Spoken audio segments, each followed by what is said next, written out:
কোরআন মাজিদ পড়ার সময় আমাদেরকে অবশ্যই গুন্নার নিয়মগুলা শিখে তারপর কোরআন মাজিদ পড়তে হয়, কারণ গুন্নাগুলা যদি আপনারা ভালোভাবে আদায় না করেন তাহলে কিন্তু আপনার কোরআন মাজিদ পড়া সুন্দর হবে না বা শুদ্ধ হবে না। তো আজকের এই ভিডিওতে আমি প্রত্যেকটা গুন্না নিয়ে আপনাদেরকে বলে দিব, অর্থাৎ নুন সাকিন তানবিনের গুন্না, মিম সাকিনের গুন্না, প্রত্যেকটা গুন্না আমি বলে দিব ইনশাআল্লাহ।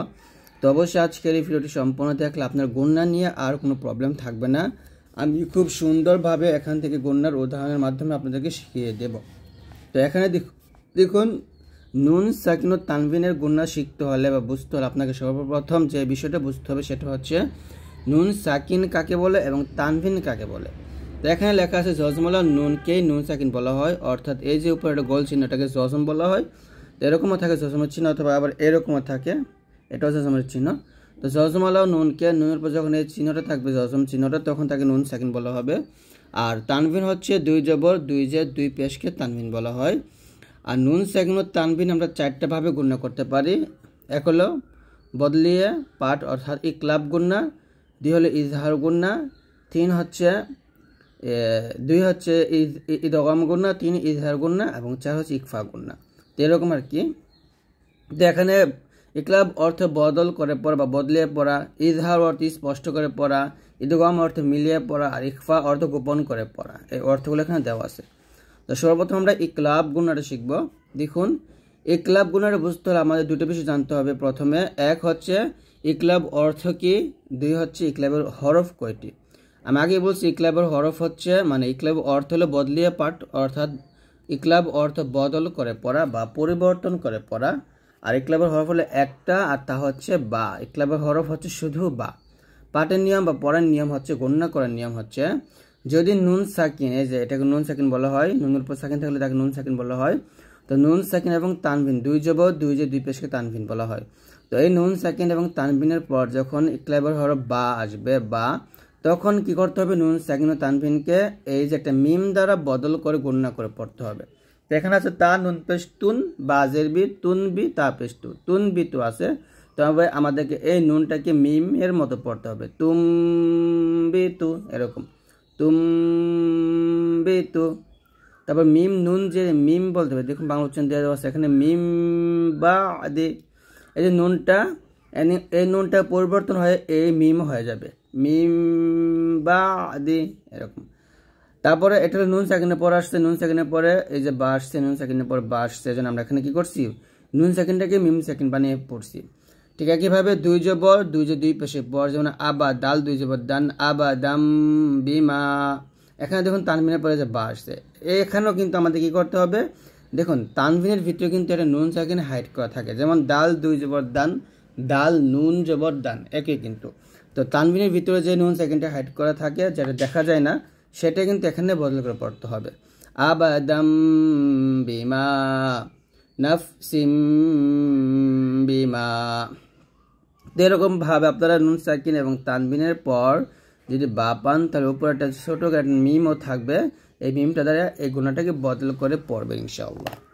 তারপর আমরা যে গুণাটা শিখবো সেটা হলো ইদগাম গুণা। দেখুন, ইদগাম গুণা বুঝতে হলে আপনাকে ইদগাম অর্থ বুঝতে হবে এবং ইদগাম হরফ কয়টা এটাও বুঝতে হবে। তো ইদগাম অর্থ হচ্ছে মিল করে পড়া বা মিলিয়ে পাঠ বা মিল করে পড়তে হবে। আর ইদগামের হরফ হলো 6টা, এই যে ইয়া, মিম, ওয়াও, নুন, র, আলাম। তো ইদগামকে আবার দুইটা ভাগে ভাগ করা হয়েছে, একটা হলো গুণনার সাথে মিলানো, আর একটা হলো গুণনা ছাড়া মিলানো। অর্থাৎ এই চারটা হরফ যদি আসে তাহলে গুণনা করবেন এবং মিলাবেন, যেমন ইয়া, মিম, ওয়াও, নুন, এই চারটা হরফ গুণনাও হবে এবং মিলিয়ে পড়তে হবে। আর র, আলাম আসলে গুণনা ছাড়া পড়তে হবে এবং মিলাতে হবে, গুণনা ছাড়া মিলাতে হবে। তো নিয়ম হচ্ছে নুন সাকিন তানবিনের পর যদি ইয়া, মিম, ওয়াও, নুন আসে তাহলে গুণনা হবে এবং মিলাবেন, আর র, আলাম আসলে গুণনা হবে না, তবে শুধু মিলাবেন। তো এখানে দেখুন, যখন নুন সাকিন ও তানবিনের পর ইয়া, মিম, ওয়াও, এই যে ইয়া, মিম, ওয়াও, নুন, এই চারটা হরফ আসবে, তখন গুণ হবে, যেমন ফা জবর ফা, মিমকে ইয়াকে ধরবে এবং গুণ হবে ফামাই, এরকম ফামাই ইয়ামাল। খয় রয় তানবিনের পর ইয়া আসছে, আমরা একটা জবর দিয়ে ইয়ার সাথে মিলাবো এবং গণ্য করবো, খয় রয় ইয়ারহু। এটা হবে মিম মিসলিহি মাসালাম মা, মিমকে ওয়াওকে ধরবে, গণ্য হবে মিন ওয়ারাইহিম লাহাবিউ ওয়া তাব্বা। তারপরে মান নাশাউ আমিলাতুন নাসিবাতুন, এরকমভাবে মিলাই গুণ করতে হবে। আর রোয়ালাম আসলে শুধু স্পষ্ট করে মানে শুধু মিলাবেন, তবে গুণ হবে না। যেমন মির রিজকি ইয়াকুল্লাহু আজিজুর রহিম কুল্লুল লাম্মা, এরকমভাবে পড়তে হবে। তাহলে ইয়া মিম ওয়াউ নুন আসলে মিলাবেন এবং গুণনা করবেন, আর র আলাম আসলে মানে মিলাবেন না, সরি মানে মিলাবেন এবং গুণনা করবেন না, মিলাবেন এবং গুণনা করবেন না। মিম নুন ওয়াউ ইয়া আসলে মিলবে এবং গুণনা হবে, আর র আলাম শুধু মিলবে, গুণনা হবে না। ওকে, তারপর হচ্ছে আমরা ইজহার গুণাটা দেখব।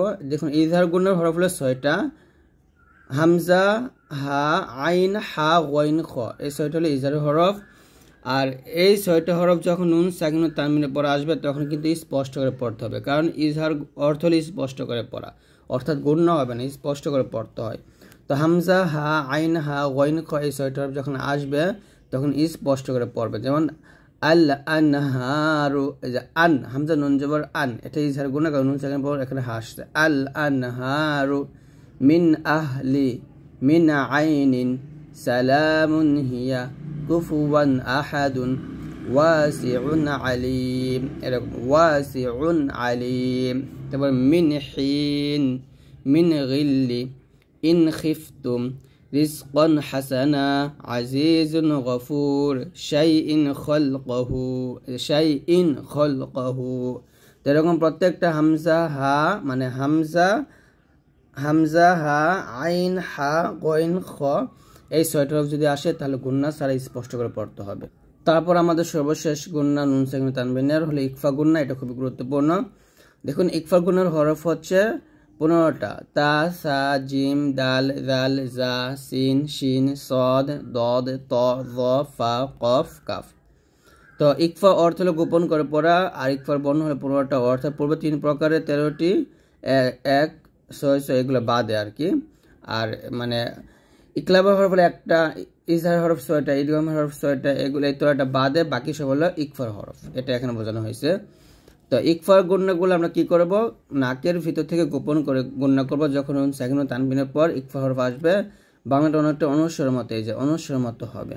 যেমন মিম গে নুনকে ধরবে, গুণ হবে মাং, এরকম মাং তাবা, মাং তাবা, ইয়াউমা ইযিন তুহাদ্দিসু, ইযিন গুণ হবে ইয়াউমা ইযিন তুহাদ্দিসু। তারপরে ফামান সাকুলাত আজওয়াজান সালাসা মান জাআ সাবিরুন জামিলুন মিন দাব্বাতিন দাক্কান দাক্কা আনযারতাহুম সিরাআন যালিকা তানজিলুন মুবারাকাতিন জাইতুনাহ ইনসানুন কওলান সাদীদা ফামান শাহিদা গফুরুন শাকুর, গফুরুন শাকুর। তারপরে ইয়ানসুরকুম রিহান সরসরা, রিহান এখন গুণ করবেন, রিহান সরসরা লিমান দাল্লা কিসমাতুন দিজা মিন তাইয়্যিবাত শারাবান তাহুরা নানজুর ظিল্লান যালিলা আনফুসিহিম খালিদান ফিহা মিন ক্বাবলি সামানান ক্বালিলা মিনকুম নাসিয়াতিন কাযিবা। তো এরকমভাবে এই গুণনাটি একটু গুণনা করতে হবে, এটা অবশ্যই মনে রাখবেন। এখন আমরা যে গুণনা শিখবো এটা খুবই গুরুত্বপূর্ণ একটা গুণনা, সেটা হচ্ছে মিম সাকিনের গুণনা। দেখুন মিম সাকিনের গুণনাটা খুবই সহজ, যদি আপনি নুন সাকিনের গুণনাটা বুঝতে পারেন তাহলে মিম সাকিনের গুণনাটাও বুঝতে পারবেন। মিম সাকিনের গুণনা হলো তিনটা, একটা হলো গুণনা ছাড়া পড়তে হয়, আর গুণনা সহ পড়তে হয়। অর্থাৎ মিম সাকিনের পর এই যেটাকে মিম সাকিন বলে, মিম সাকিনের পর যখন বা আসবে মিম আসবে তখন গুণনা হবে। আর মিম সাকিনের পর বা মিম ছাড়া অন্য হরফ আসলে, অন্য যে কোনো হরফ আসুক না কেন গুণনা হবে না। যেমন হুম, এই মিম সাকিনের পর বা আসছে গুণনা হবে। হুম বিমুমিনিন, হুম গুণনা করবেন। হুম বিআয়াতিনা রব্বুহুম বিহিম সুম্মুম বুকমুন কুম বিইذনিল্লাহ। তারপর আনতুম মাবউসুন, এই যে মিম সাকিন পর মিম আসছে। ইন্নাহুম মাআকুম ওয়া আমানাহুম মিন ইলাইকুম মুরসালুন লাকুম মা। তো প্রত্যেকটা জায়গায় মিম সাকিনের পর বা অথবা মিম আসলে গুণনা করবেন। আর এখানে দেখো মিম সাকিনের পরে যে ইয়া আসছে, মিম সাকিনের পর বা মিম ছাড়া অন্য হরফ আসছে, তাহলে গুণনা হবে না। যেমন আলাম ইয়াজআল লাকুম দীনুকুম ফালাহুম আজরুন লাম ইয়ালিদ লাহুম ফিহা, এরকম পড়তে হবে। তো আশা করছি আপনারা গুণনাগুলো ভালো করে বুঝতে পারছেন। তারপর আরেকটা গুণনা আছে, সেটা হলো ওয়াজিব গুণনা। তো ওয়াজিব গুণনাটা হচ্ছে যখন হরকতের পর নুনে এবং মিমে তাসদীদ আসবে তখন গুণনা করতে হয়, যাকে আমরা ওয়াজিব গুণনা বলি। এটাই, যেমন এখানে দেখুন ওয়াজিব গুণনা, যদি নুনের উপরে তাসদীদ এবং মিমের উপরে তাসদীদ থাকে তাহলে গুণনা হবে এরকম ইন্না, আন্না, মান্না, ইন্নামা, ইন্নাকুম, ইয়াযুন্নু, কুন্না, আম্মা, মুহাম্মাদুন, মুসাম্মা, সুম্মা, ফাউম্মুহু, হুম্মিলু, মিম্মান। তে হলো ওয়াজিব গুণনা। তে হলো 8 ধরনের গুণনা।